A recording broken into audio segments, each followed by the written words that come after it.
हाँ तो आशिक साहब थोरो ॿुधाए सही छा ॿुधायां सॼो ॾींहुं फोन ते ॻाल्हाईंदो एतिरो इश्क तोखे मथे ते घाटे में चढ़ियो आहे ॾाढो इश्क लॻल आहे मूंखे वरी बि केतिरो तक़रीबन अंदाज़ो न आहे सॼो ॾींहुं फोन ते एतिरो इश्क बसि 24 कलाक ॻाल्हाईंदो आहियां हाँ तुंहिंजे इश्क खे कहिड़ो नालो ॾिनो वञे छितो इश्क छितो इश्क सफ़ा चरियो आशिक़ पुट लिखीसीं हाँ नालो छा अथई नालो कदीर सोलंकी अच्छा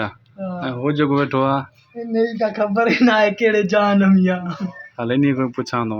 दोस्तों अॼु जो व्लॉग अनोखो व्लॉग आहे ही आशिक़ ॾिसी रहिया आहियो तव्हां आशिक़ पुट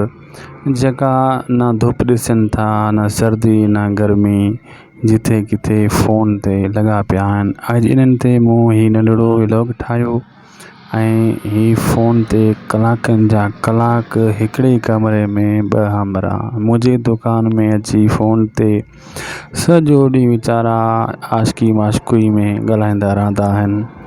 हाणे इहो नोट कयो मूं सोचियो भला इन्हनि ते हिकु नंढिड़ो व्लॉग ठाहियां ही वीचारो इश्क में रोई रहियो आहे एॾो त मजबूर आहे हिन जी इश्क जी कहाणी का एॾी त ॾुखी कहाणी आहे जो कलाकनि जा कलाक फ़ोन ते मज़दूरी खां जीअं मोटे थो वीचारो परदेस में मज़दूरी करे रहियो आहे ऐं वरी फ़ोन ते सॼो ॾींहुं ऐं हिन टाइम ही एतिरो त मसरूफ़ आहे फ़ोन ते मां हिनजी वीडियो रिकॉर्ड करे रहियो आहियां पोइ बि हिनखे ख़बर नथी पवे त छा थी रहियो आहे ही एॾो त फ़ोन में मसरूफ़ लॻो पियो आहे ऐं जेको आहे ॿी साइड ही ॾिसो ही बि अहिड़ो मसरूफ़ लॻो पियो आहे फ़ोन ते पंहिंजे इश्क जी इंतिहा हिन करे छॾी आहे ॿई ॼणा हिकु ही ॿ ॼणा न आहिनि हिन नंढिड़े असांजे चौक ते जेका आशिक़ 4-5 ॼणा आहिनि जेका धुप ते बि वेठा हूंदा आहिनि वीचारा ऐं न गर्मी ॾिसंदा आहिनि अॼु 50 सेंटीग्रेड गर्मी आहे पोइ ही कमरे में ॿ वेठा आहिनि लेकिन ॿियो हिकिड़ो आशिक़ हाणे तव्हांखे ॾेखारियूं था पिया जेको धुप में रोड सां फ़ोन ते ॻाल्हाईंदो वण छॾे दुकान छॾे छांव छॾे सिधो ई हेठि वञी धुप ते वञी वेहंदो इहो फ़ोन ते साम्हूं ॾिसो तव्हां ॻाल्हाईंदो वञे थो अॼु 1-2 वॻे जो टाइम आहे